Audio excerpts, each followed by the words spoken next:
Michel Silva, bonjour.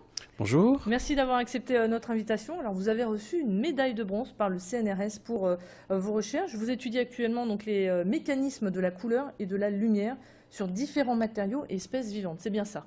Tout à fait. Vous avez bien repris le texte qui avait été publié, je pense, dans le journal de La Voix du Nord.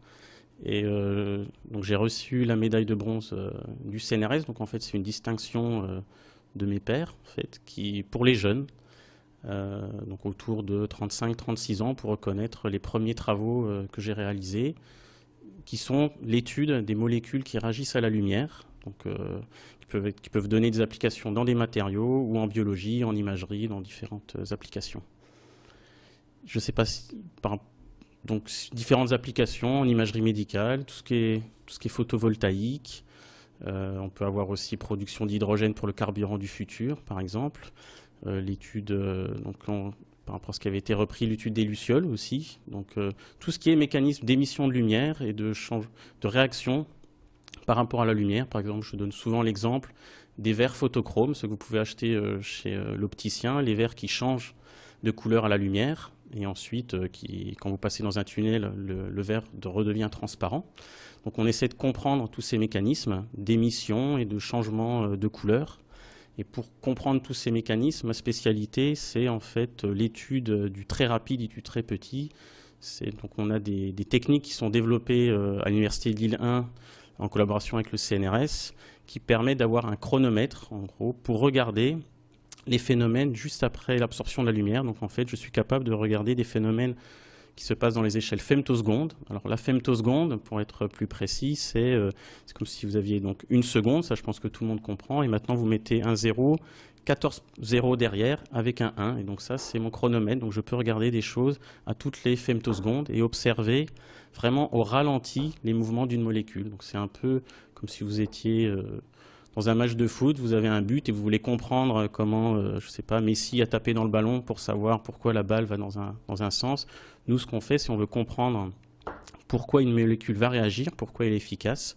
Et donc, on utilise des techniques spectroscopiques, donc d'étude de la lumière, mais à l'échelle femtoseconde, et on va regarder pourquoi la molécule, elle va dans cette direction, pourquoi elle émet de la lumière, pourquoi elle va permettre de changer de couleur, donc toutes ces choses-là. Est-ce que quand on a compris comment se forme la couleur et tout ce que vous venez de dire, est-ce qu'on va pouvoir ensuite les mettre en application avec, par exemple, des panneaux solaires, avec un nouveau carburant? C'est le but, c'est-à-dire qu'il y a beaucoup de matériaux, par exemple, on parle de tout ce qui est, donc c'est utiliser la lumière, c'est pour ça que ce qui est intéressant, c'est tout ce qui est réaction avec la lumière, donc la photocatalyse, donc essayer de produire du dihydrogène. La plupart du temps, ce sont des mécanismes qui sont peu efficaces, donc le rendement entre ce qu'on irradie avec la lumière et ce qu'on peut collecter est faible, et en fait, on essaie de comprendre pourquoi c'est faible pour essayer d'augmenter l'efficacité. Donc on peut l'appliquer pour obtenir de meilleures réactions photocatalytiques, de meilleurs rendements pour les panneaux solaires, c'est-à-dire les rendements qui sont observés dans le commerce sont habituellement, je pense, si je ne me trompe pas, autour de 10%. Et donc si on peut essayer de comprendre pourquoi cela ne fait que 10%, donc juste on va pouvoir obtenir des panneaux très efficaces qui vont pouvoir durer dans le temps très longtemps. Progrès à faire. On a encore des progrès à faire, donc j'ai encore beaucoup de recherches à faire, donc j'ai encore beaucoup de choses à apprendre. C'est pour ça aussi la médaille de bronze, c'est quelque chose qui veut dire qu'en fait j'ai obtenu des résultats intéressants au début, mais qui vous encourage par la suite. Qui m'encourage tout à fait pour la suite. Donc j'ai encore beaucoup de choses à faire sur ces travaux. Vous parliez des lucioles tout à l'heure, ça veut dire qu'on a encore beaucoup de choses à apprendre de la nature? Beaucoup de choses à apprendre. Alors, ce qu'il faut savoir, c'est aussi un exemple que je prends habituellement. Là, quand vous me regardez, en fait, à chaque fois, vous absorbez de la lumière, vous avez une réaction qui se passe en 500 femtosecondes dans vos yeux. Et en fait, ça va permettre à induire un signal électrique et avoir l'image dans votre cerveau. Et bien comprendre, on a encore du mal à comprendre l'efficacité de ces changements au niveau des protéines qui sont... au niveau d'un œil, et en fait si on peut mieux comprendre, on pourra faire déterminer des nouveaux matériaux ou des nouvelles, la biomimétique, ça veut dire comprendre au mieux la nature pour pouvoir la copier, parce qu'en fait on s'aperçoit que la nature est très bien faite, et en faire des nouveaux matériaux, tout ce qui est biophotonique par exemple.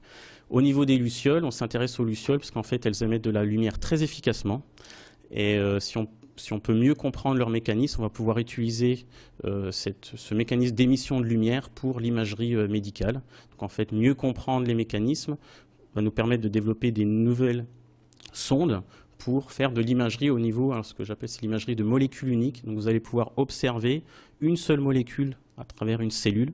Donc, par exemple, observer le mécanisme du VIH, comment il se comporte, avec une très bonne résolution, qui est la résolution au niveau d'une molécule unique. Et c'est pas trop difficile de travailler avec des lucioles, c'est tout petit. Alors sur les lucioles, ça c'est les lucioles qui sont des lucioles japonais, donc je les achète, enfin, c'est mes collaborateurs qui les achètent au Japon, je retourne au Japon. Alors en fait, parce que ce luciole japonais est un des plus efficaces au niveau de l'émission de lumière. Et on connaît bien sa structure au niveau des protéines, du mécanisme. Donc en travaillant sur ces protéines qui viennent de ces lucioles japonaises, je vais pouvoir essayer de mieux comprendre ce qui se passe. Donc en fait, on les achète vivantes, on les congèle et puis après on les tue malheureusement et on extrait les protéines qui nous intéressent. Merci beaucoup pour toutes ces précisions, Michel Sliva, et encore bravo pour votre médaille de bronze décernée par le CNRS. C'est ainsi que s'achève cette édition spéciale consacrée à la recherche et à la chimie. On se retrouve dans un instant, prochain point sur l'actualité à 16h30.